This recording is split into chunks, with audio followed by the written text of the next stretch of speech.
All right, this is the first of a couple of long-awaited returns for some shows. We had Atlanta a couple weeks ago, and I'm joined by my good friend, Sean. You were the absolute epicenter of everything at our Oscars draft. Now you're here to return to help me recap the premiere of the final season of Better Call Saul. Are you ready to do this?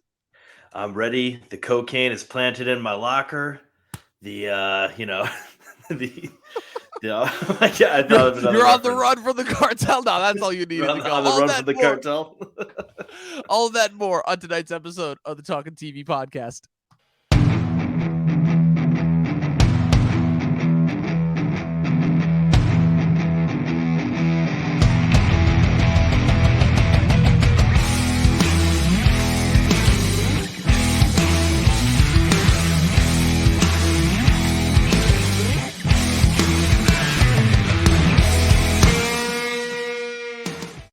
Oh, man, you're pumped. You're jazzed. It's awesome to see. You're bringing the energy as per usual. I love it. Welcome, people, to the Talking TV podcast. We're back at a spot that we haven't been in a very, very long time. We haven't broadcasted live on a Monday night in a while, but just given the occasion for which we are doing so, I feel like this was more than tantamount as for that. People, it has been it's weird, Sean, because this is the first of like a couple TV shows that we're getting back this year that we haven't gotten for a long time, for a variety of different reasons that have been delayed, both because of the pandemic and everything else. We're getting Atlanta back. We got Succession back in the fall. We're getting Barry back. We're getting Better Call Saul back. We're getting Stranger Things back. A lot of these shows, which were like kind of the epicenter of culture for us, as TV viewers in the last couple of years, a lot of these shows haven't been on for like 3 to 4 years at this point, depending on the show that we're talking about. And it brings up an interesting conversation that I wanted to use to kick off this podcast, which is the idea of kind of gaps between TV, right? You're a little bit from the old school of TV, right? You grew up, I'm assuming, watching a decent amount of like the old school TV. We would do like the usual 22, 23 episode counts, and you'd only have like the summer to wait in between shows, before they came back. Now it's like you get a show and sometimes you don't even know if you're going to get another season, So just talk about that first and foremost. Well, I mean, I think about Breaking Bad, where literally not only was there a gap between 2 seasons, but there was a gap between season 5, where there was season 5A and season 5B, where Right. Hank began taking a crap, and then there was an entire year. I mean, you got to wait an entire year for him to finish that crap. That's the longest shit that I think anyone's ever waited to take. His legs must have been numb. Danny Glover and Lethal Weapon 2 type legs. Those were. Not to mention the fact that the tension must have been so constant. Well, but it was just strange because that's also the moment for relief for him. It's when he finally found out that Walt was Heisenberg. The amount of relief, but also amount of stress that he must have been feeling at the same time. It's like relief and then, oh no, just afterwards. Just brilliantly captured there. It was awesome. No, but I think like when it comes down to it, it's very weird what's going on with these gaps in the shows, because you're right, we're getting several years from the shows, and this is because of the pandemic, naturally. But then we're getting this very weird thing where like something like Hacks and Flight Attendant, where these were either released during the pandemic or filmed during the pandemic, and then we're getting their next season already. Hacks is coming out next month. Right. The Flight Attendant is coming out like in a couple of next weeks. week, in a couple days. Yeah. No, couple days. Oh my god. Yeah, 21st. It's on Thursday. Yeah. That's nuts. That's actually nuts. Yeah. Well, it's interesting because it's always, I feel like, being a part of like that tricky phenomena that a lot of shows have been battling recently, which is that, again, it's like sometimes you'll be waiting up to like 2 years for a show, and you're like, yeah, I don't remember anything that happened last season. Like, we had to wait. There was an average of 2 years in between the last couple of seasons of Ozark, so that was just a really interesting phenomena. But what I think the reason why I bring that up to kind of start this conversation is because this is, I feel like, the first time where that doesn't seem to matter. And the reason why I say that is because there seems to be this thing of where the pandemic has just kind of left us with such this drought of content. And even though we got flooded with so much content throughout like kind of, the last like roughly year and a half in response, I feel like none of those shows have really had a chance to land just because of, the state of TV right now. So if anything, it's almost like given all these legacy shows that have been off the air for a couple while, like almost like an extra incentive. Like it felt like when Succession came back in the fall, that felt like it was like a freaking international holiday. I felt like it was like the equivalent of like getting a Marvel movie each week. That's how big and celebrated that show was, And while we're recording this like immediately right after the premiere is dropped, so we haven't quite gotten yet the reception that we could see. I'm already seeing from the views that we're getting on this thing that like people have been hungry. People have been thirsting for the show to return, which is kind of nuts when you consider that literally this entire show, it's so weird because this is yet another part of a string of TV phenomena that we've been getting now, which is where this is the latest in a long line of shows that seems to have been spawned from a joke made on a previous show, where you had this with Cobra Kai. Cobra Kai spawned from a joke that they made on How I Met Your Mother about Johnny Lawrence being the secret hero of the Karate Kid. Now we have Cobra Kai as a result of that. And then it's literally in the title. He makes it as his slogan, Better Call Saul in Breaking Bad. And now Vince Gilligan and Peter Gould have talked about this. They're like, yeah, this was a joke in the writer's room that we made. They're like, yeah, what if we gave Saul his own like origin story? They joked about it for years and they just ended up doing it right afterwards. And now it's like the most watched and most critically received show we've got. Like, what the hell is going on as far as the TV goes? That brings me into my first point, which is, Sean, is this the best TV spinoff ever? And counterpoint to that, did this legitimize the TV spinoff? Because for the longest time, it felt like the idea of like TV spinoffs was always like where TV was gonna go if they like wanted to like immediately like make fools of themselves and like, oh wow, they're really scraping the bottom of the barrel, you know, like shows like That 80s Show and Joey come to mind, you know. Well, that's when you want to capitalize on the property, and it's really tricky because you can tell when they're in it to make money, or in it to get more attention, or in it to milk those characters out, or try to milk the friend's name or something like that. One spinoff that I think is probably one of the best is probably Frasier. And it's interesting because that comes off of Cheers, where he was sort of the nerdy psychologist, but it was easy because that was from a comedy to another comedy. Now, this is where they took in Breaking Bad, they took the comedic relief character. Like the guy never, even in the most like darkest of moments, the guy was always dropping jokes and always was the comedic relief. And they made a drama out of that, and it works. And I've never seen something be able to like a certain character be able to switch genres in some way. And it's not even made glib, where he's still someone who is somewhat goofy, but I think he's been put in a setting that's a little bit different. I mean, especially, and I assume we'll talk about it a little bit later, but in this episode, you see his confidence like waning at moments. And it was really like, because we all know Saul Goodman from this is the first time I've really seen him like bunch up quite a few times. And I think because he knows that there's a lot more on the line than he imagines. But like just seeing that when he's talking to those two investigators, he comes at them quick, but then backs down, and like then he just can't really handle himself there. And I think like just like that character alone, like I mean, Frasier was an exceptional spinoff, but it was just simply that character again. Like there was no real complexities to Kelsey Grammer or to that show. That it's a spectacular show, but there's not much you have to do there surrounding it. But this was just like a miracle, honestly.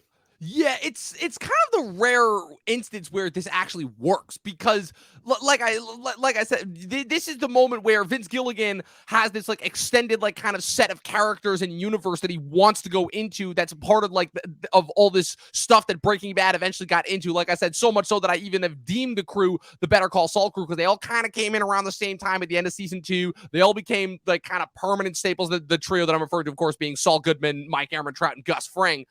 They all kind of became like staples of the show. And then obviously, you know, they kind of all left the show once, you know, Walt started to get a little bit too high and mighty. But what's interesting to me about this whole Breaking Bad experience, you know, kind of what I've called, like, I guess I think they collectively called it like the Albaquerque saga now is what they call it, is this is one of the first instances where like a singular creator has had the chance to make like a whole ass cinematic universe for no other reason other than just that he could. And for the most part, it's all great. Like Breaking Bad is great.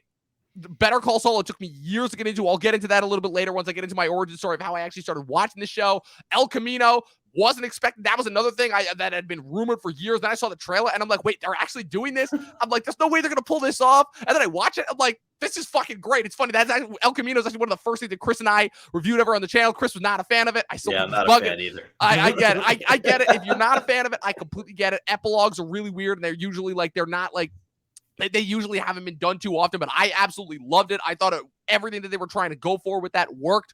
I mean, seldom, as far as I'm concerned, and this is a giant nitpick, and I hope I'm not the only one that says it, the only thing to me that is throwing me off with all these Breaking Bad spinoffs is the very obvious age differences between the characters. Because I'm sorry, as much as I love this show, it is so beyond obvious that Giancarlo Esposito, Jonathan Banks, and Bob Odenkirk are all significantly older than their versions, than their counterparts in Breaking Bad. Yet this is a prequel to Breaking Bad. It's literally the only nitpick that I have. Where I'm like, like, I can see the white hairs and the wrinkles, no matter how much you cover it up with makeup. And like, at least with Odenkirk, they try. With Banks and Esposito, they don't even try. And I'm like, well, I think with Banks, he's always just been like this old fogey the whole time. So I don't see as much with him.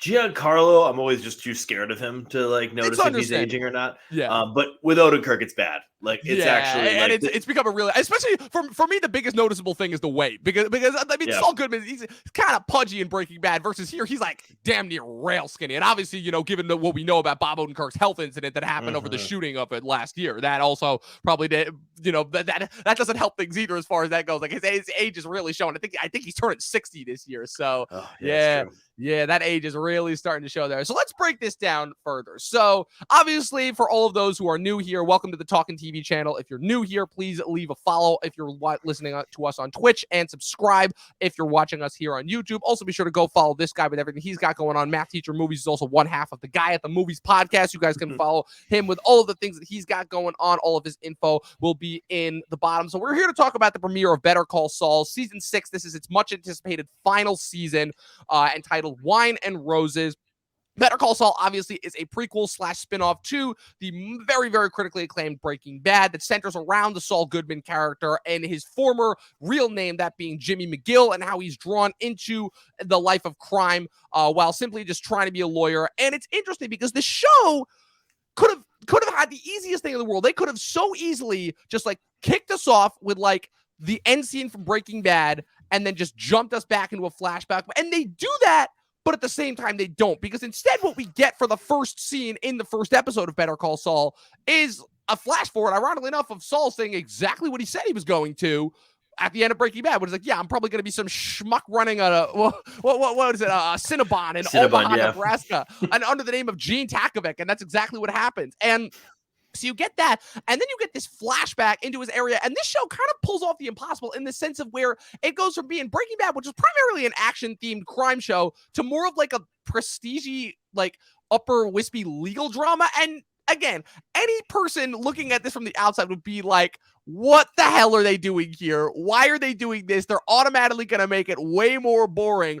And I'm not going to lie, for a decent amount of season 1, because I was watching season 1 while it was going on. I was the biggest fan of Breaking Bad. I caught up on it all while I was in high school, you know, watched all the seasons right before the final season dropped, watched the whole thing, and was avidly prepared for Better Call Saul because famously so Breaking Bad ended my junior year of high school, and then Better Call Saul premiered a year later, my senior year of high school. Like, they got on that shit quick. Like, Jonathan Banks, like, he came in, he filmed this one season of Community that he was in, and then he was like right back out to Albuquerque to start shooting, to start being Mike again.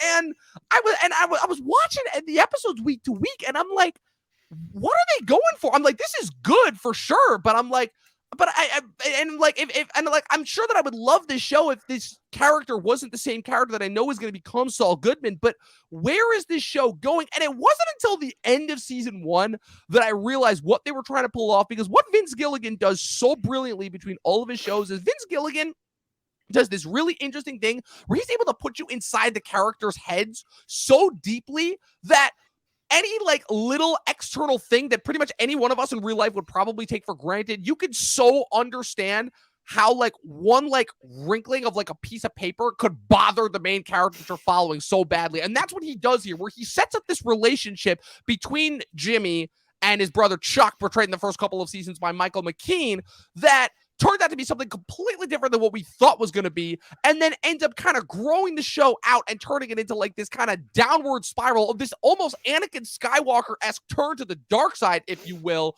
where it seems like Jimmy, no matter how hard he tries, is doomed for this life, you know? And that's a really, really interesting struggle that I personally don't know that I've seen on TV before, and that's already and fascinating enough struggle enough. And that's before we even get into the Breaking Bad elements, which again, Gilligan and Gould as co-showrunner have so much confidence in this show that they wait until like season 3 to bring in Gus. And even then they wait until a full season later to start bringing in some more of the external Breaking Bad elements and characters. Like they're there from season 1, like Tuco's at the end of the first episode yet, but they don't really start to get into it until like later on. And so it still baffles me how it is that they pull off the show, because after season 1, I wasn't really interested in continuing with it. The first season ended. I was like, okay, this is pretty good, And I started watching a little bit of season 2. Couldn't really get back into it. Was off it for like a couple years, and it's strange because it's the same thing that I did with The Wire, where the pandemic sets in. All of a sudden, I have no other shows to watch and no new stuff coming out for like 6 months on end.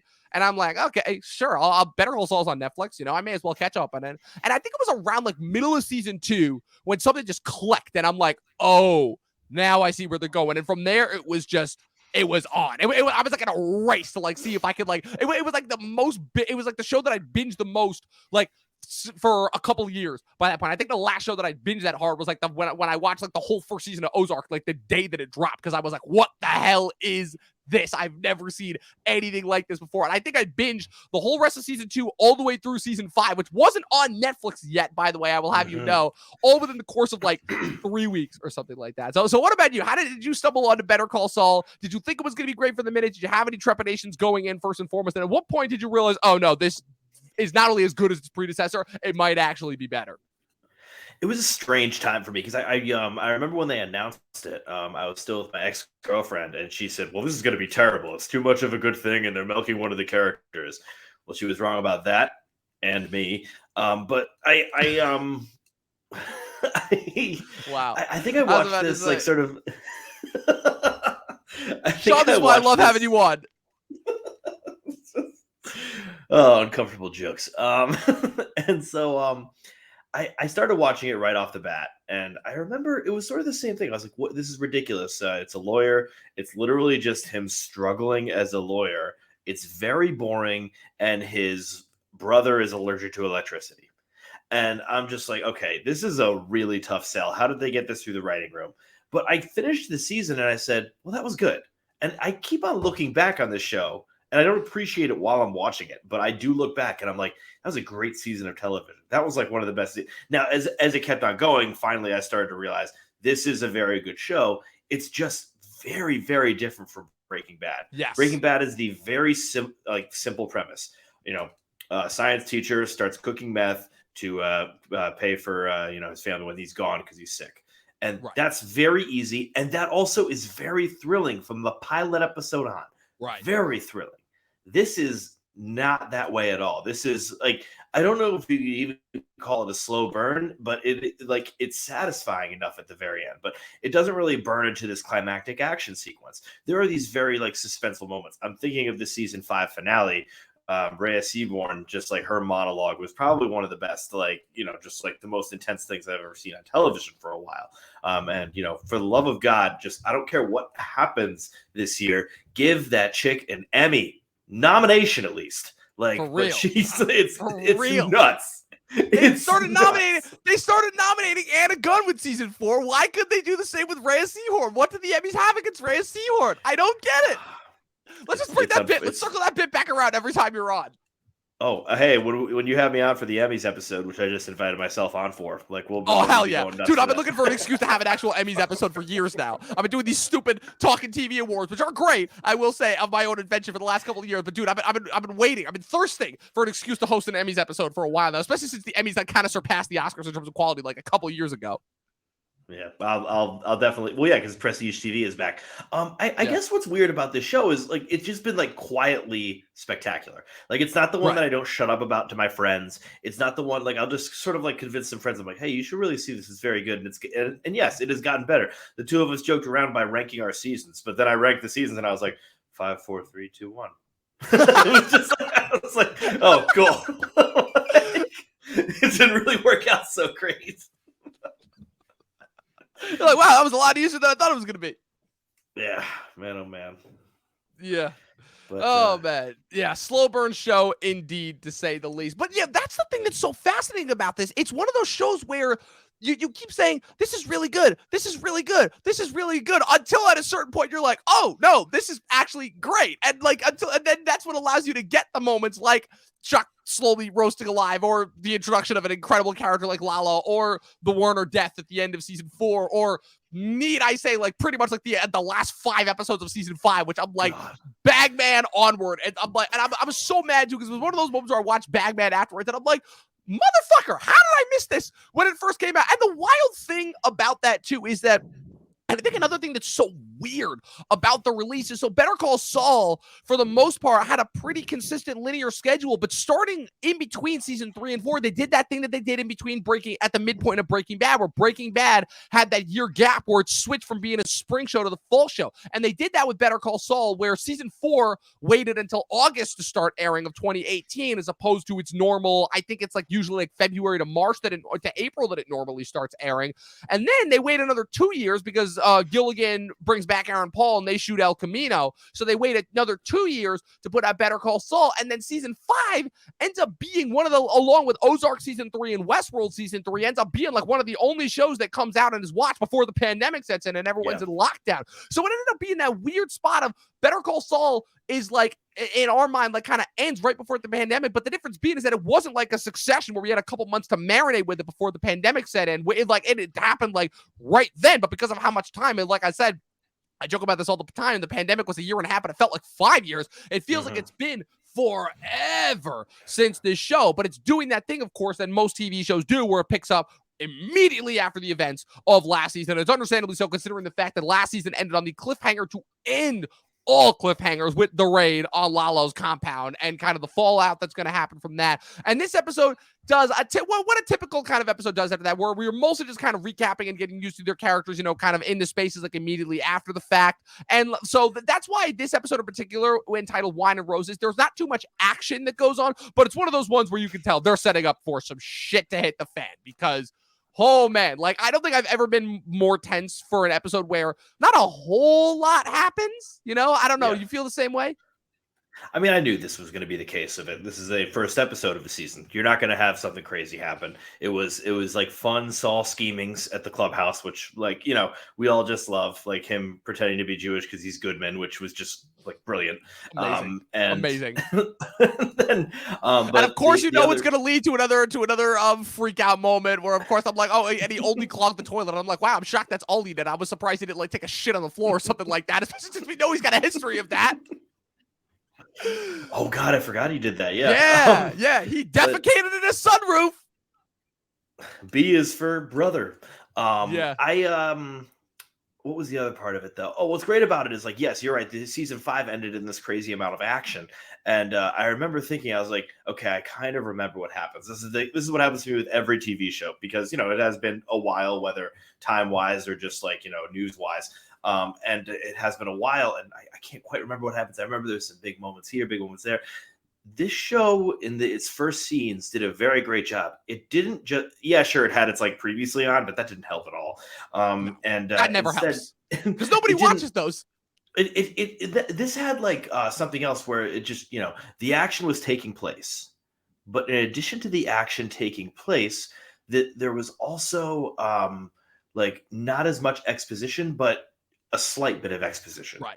Like slight little phone conversations, a quick recap to some family members.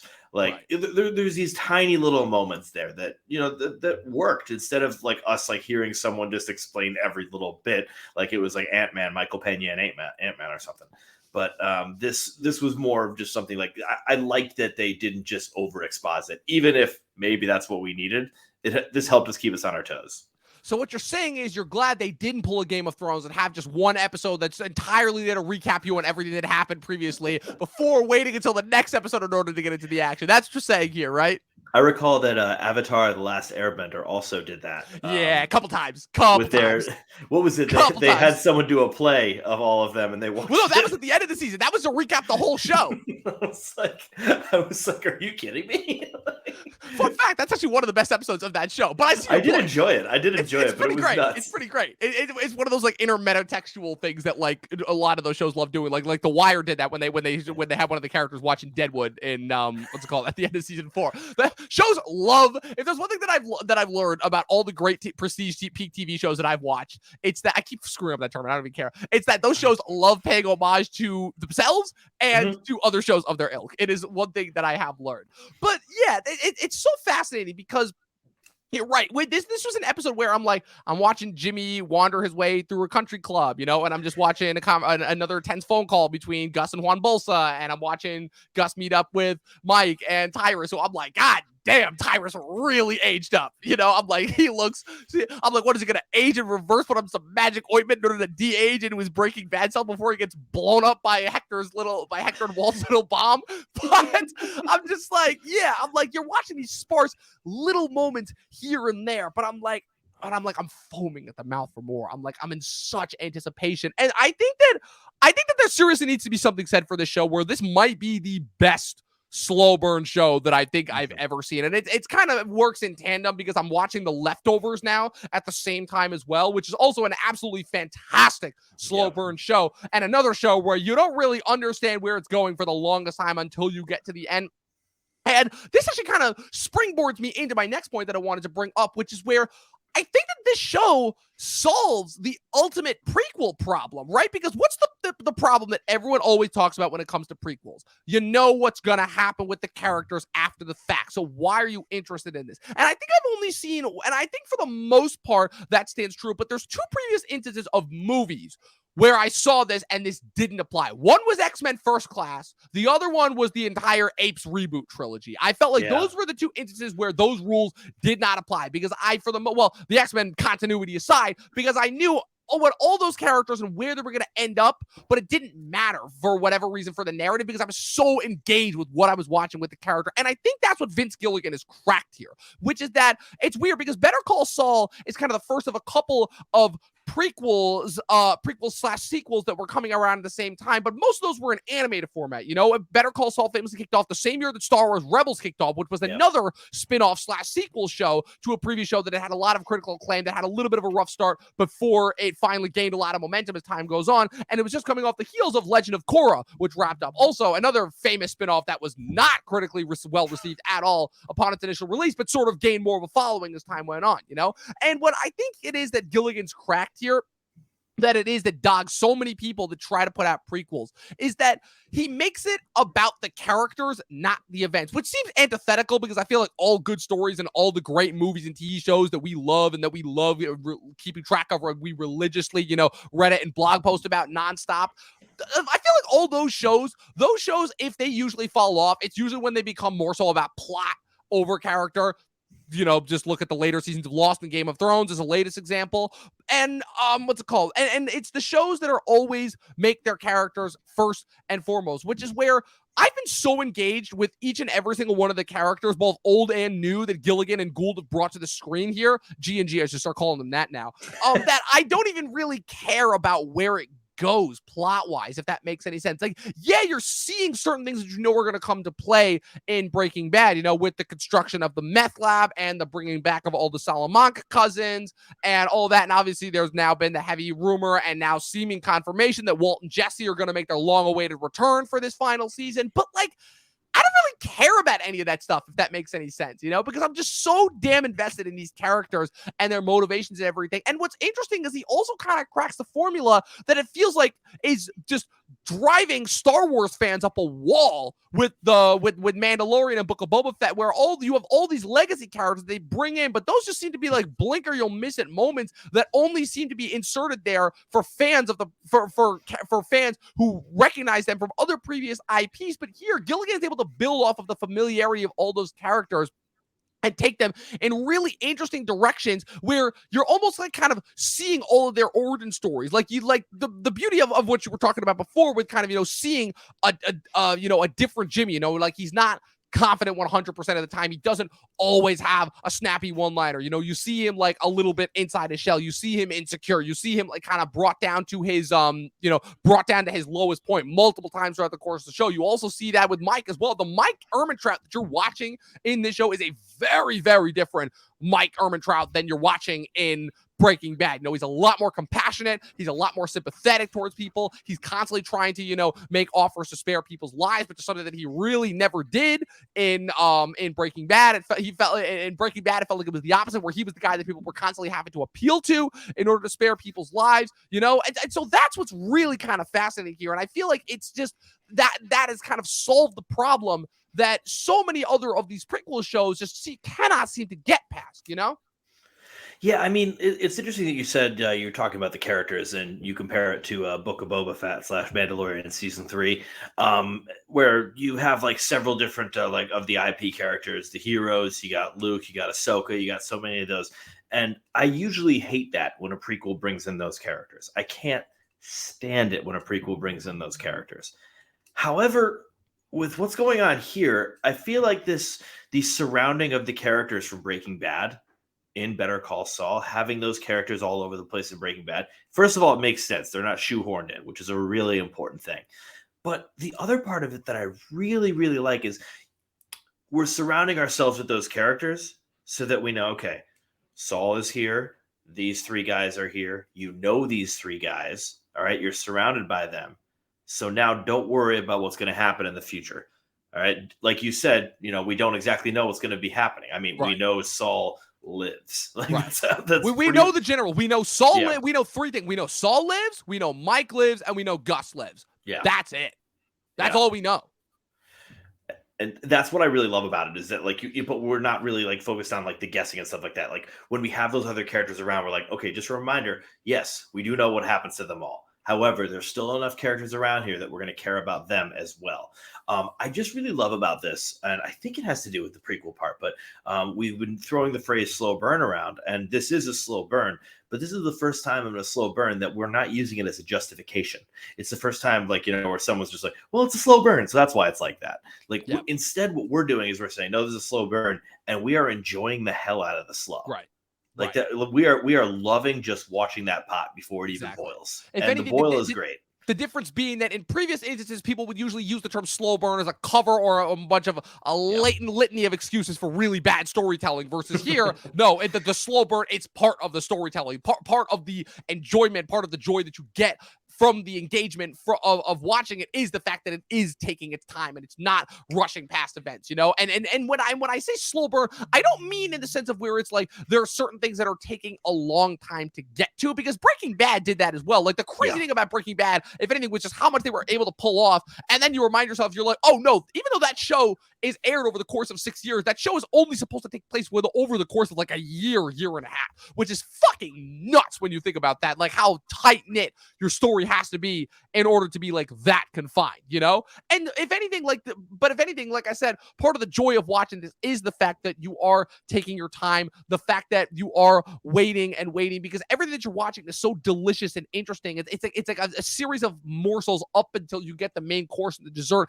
and the finales, when you get them, it's just a cherry on top in order to tide you over. And the show also pulls off this really interesting thing, which I don't think I've seen before, which is where I think, with the exception of season 5 and probably season 3. You know what? Actually, no, I take that back. Yeah. This show, for the most part, doesn't have to do the usual TV gimmick of relying on cliffhangers for its finales, Like, it only does that. So it does that with season 2 with the cassette tape.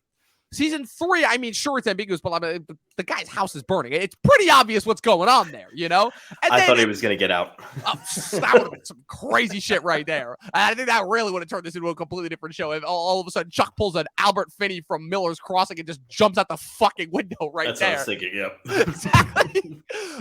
And then obviously last season, which was like, you watch last season, you're like, oh my God. And then a week later, you're in a pandemic and you're like, fuck, And it's kind of crazy to me how, like, the pandemic happened and everyone was going off. It's like, oh no, we're not going to get more Succession. We're not going to get more Succession. And I'm like, what the fuck? Better Call Saul just wrapped up. You realize we might have to wait like who knows how long for another season of Better Call Saul. Thank God they were able to get production back up and running there, Obviously, Bob Odenkirk's health status, notwithstanding. But like you said, I mean, we'll get into that in a little bit. But yeah, it's just... Man, I'm so glad this show is back. And as we can see from like kind of the view count and the traction that we've been getting from here, it seems that this show has been very, very much anticipated. So if you're in the comment section below, comment down below, what is it that you love about Better Call Saul? What is it that has been such a joy for you to watch about this? Do you like the show more than Breaking Bad? Do you like it less than Breaking Bad? Do you like how it ties into Breaking Bad? Does it bother you that it is so closely tied to Breaking Bad? It doesn't try to do more of its own thing, because the other thing too also is I think the only other show that really did this was Narcos Mexico. But I guess the difference being is that Narcos Mexico, it's not a prequel. It kind of picks off like immediately after the events of the first Narcos series. Also, it's the fact that Narcos in and of itself always kind of seemed to be more anthological, and that it was always about a series of events rather than a series of characters. You know, like Boyd Holbrook was only around for the first 2 seasons, and then they kind of ended up trading off Pedro Pascal. So even though you kind of get like callbacks to the previous Narco series, it almost does feel just like a continuation rather than a whole different show, you know? So that's why I feel like that comparison isn't necessarily completely 100% accurate versus this feels like a different show. Like to me, you put a frame of Better Call Saul next to a frame from Breaking Bad, they look completely different. They're aesthetically different. They're differently paced. Yeah, what's it called? They've got a variety of different settings. Like I said, if you didn't tell me that those were the same characters that have popped up in a previous show, I would assume that Better Call Saul is just a legal drama, you know? That's why I really hate when people do this, and it's a question that I've asked myself a million times, and I won't answer it until the end of the 6th season because this show has not ended yet. But people have asked, like, you know, is Breaking Bad better than Better Call Saul, or Better Call Saul better than Breaking Bad? And got to be honest, it's at a solid tie right now. I think that there's something about it where, you know, it's weird because I consider Breaking Bad the best show of all time on TV. So you're a Breaking Bad guy, not a Sopranos guy. Okay, good to know. Yeah, I mean, I love The Sopranos as well, but it's really. I've gone back and forth many times myself. I judge it by endings. Endings. Okay, and, good to know. Think about the last season of both of those shows, and you know, Breaking Bad versus Sopranos. It's like, you know, they both ended with quite a whammy, but you know. Yeah, no, I get it. Trust me. And like I said, I'm one of those guys who, obviously, I'm a Sopranos apologist to the nth degree. But like I said, I like everyone else on the internet. Like, we all came around eventually on that Sopranos ending. But no, yeah, I get it. Like I said, it didn't help that for the longest time, one of those finales was considered the greatest TV finale ever, and one of those finales was considered, man, what the hell happened? You know. I don't hate it as much as other people. I'll give that to The Sopranos. Well, I think everyone has pretty much come around to The Sopranos ending and kind of understands now because it's just the age-old thing of, it's like, well, how else would you have ended it? It's like, because in any mafia show, there's only one of 3 ways to end it, and David Chase has never, ever been about giving us the straight, obvious answer. You know, he's literally, if anything, he's gone out of his way. He went out of his way with that show to not give us the straight and obvious answer. You know, he would always introduce some last-minute little twist in all of his finales in order to try and ape the audience. Or like, he was constantly playing a game of like messing with the audience's brains, versus that was really never something that Vince Gilligan was particularly interested in. He just wanted to tell his story straightforward. So, like I said, there's not too much to talk about as far as the plot of this episode goes. Also because, like I said, this is really not a spoiler episode. And also because there's really not that much to spoil. If you saw the events of the last season, then you're pretty much caught up as far as what's going to happen in this season. You know, Jimmy and Kim starting to pull their con on Howard while also looking over, you know, their shoulder for potentially anything. Lalo making his move after the attempted assassination on him, and Nacho on the run. And so that's really pretty much it. Like I said, it's not really anything that we didn't already know about coming out of season 5. So my last question for you, Sean, before we wrap up and get out of here is this show the last of its kind? And what I mean by that is, we are obviously have been in the age of streaming for a little bit now, roughly a year and a half, I'd say really since 2019, but we still had a decent amount of these types of shows in 2019, which is where shows that have approached the binge model, which is where they are attempting to do more so like extended movies, usually only like 5 to 6 episodes a season, boom, in, out, tell their story. If they get another season, great. If not, who cares? But Better Call Saul to me is like kind of the last of the prestige era TV, you know, which is where you were able to tell like these incredible stories and spend time with these characters, usually anti-heroes, over the course of 4, 5, 6, sometimes even 7 seasons. You know, Game of Thrones went the extra 8, but Game of Thrones is a little bit of a different exception in that, you know? And it essentially seems that with the exception of Better Call Saul, which has been able to hang on, it feels like all of those other shows have kind of gone away. You know, like there's a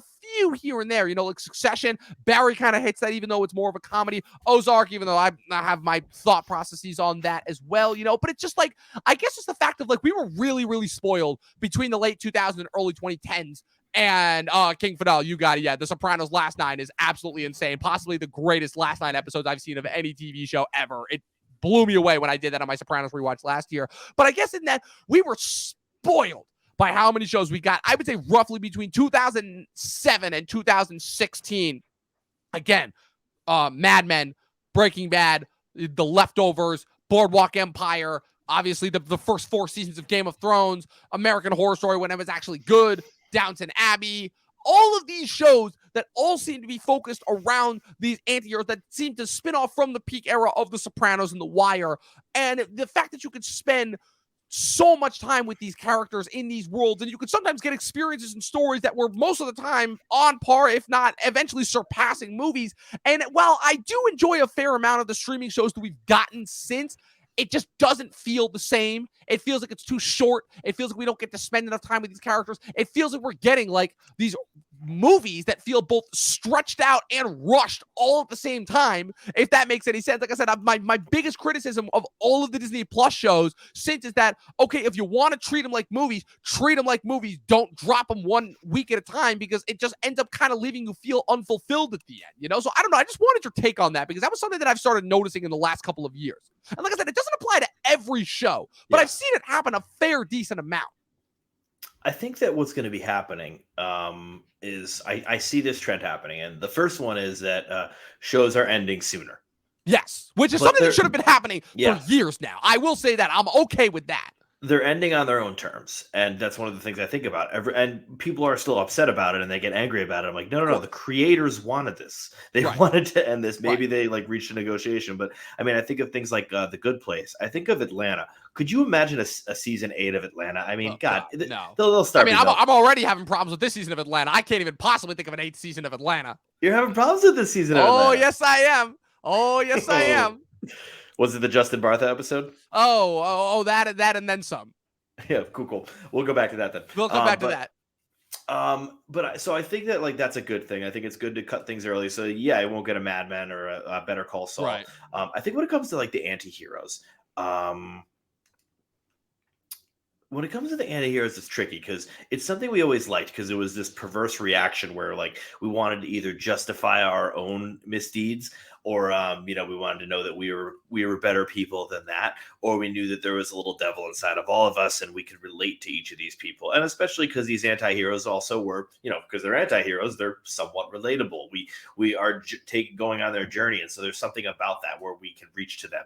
I think that since then, we've had a lot of things go wrong, one of which the air was poisonous for a couple of years. Yeah. So we had to like kind of deal with that. And so I think like when Ted Lasso shows up, we all just sort of bask in its rays. When Schitt's Creek shows up, we all just sort of like realize like, okay, now these are all comedies I'm talking about. I can't think of a drama that does this where Kim's Convenience, that's another one. All these kind of feel-good comedies that popped up and really gained a lot of traction because there was just so much like negativity going around in the world. People just wanted some like sort of relief in their own homes. And for a little bit, those shows gave them that.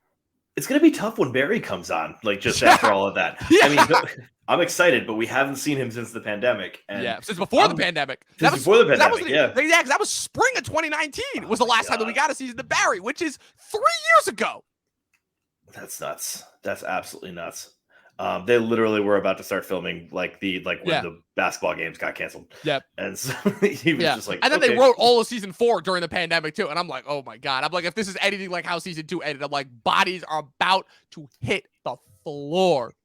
That is one where I don't know how they're going to keep on going. Like that's one that I'm so excited to see how they can need to be done at season 4. Yes. Like that's one where it's like if you keep going with that, this guy can't last this long. Yeah.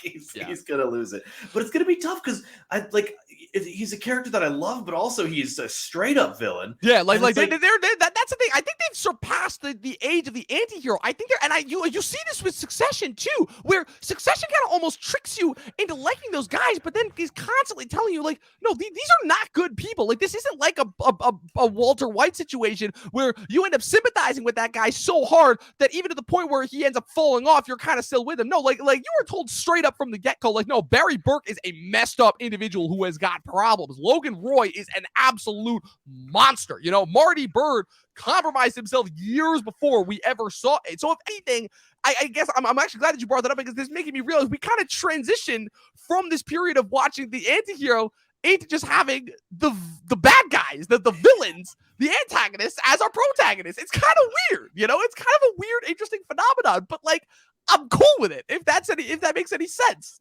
Well, because you still there's just these slightest moments where you sympathize with them, like Marty Bird and I can't remember her name, but Laura Linney, Wendy Bird, yeah, like are just like I just look at them and I hate by them the way, now. I will add, I'll do this I'll bring this back in 2 weeks when I do my Ozark finale recap. But Wendy, I'm just waiting for her to grow the cartoon mustache because she's literally become a cartoon villain at this point.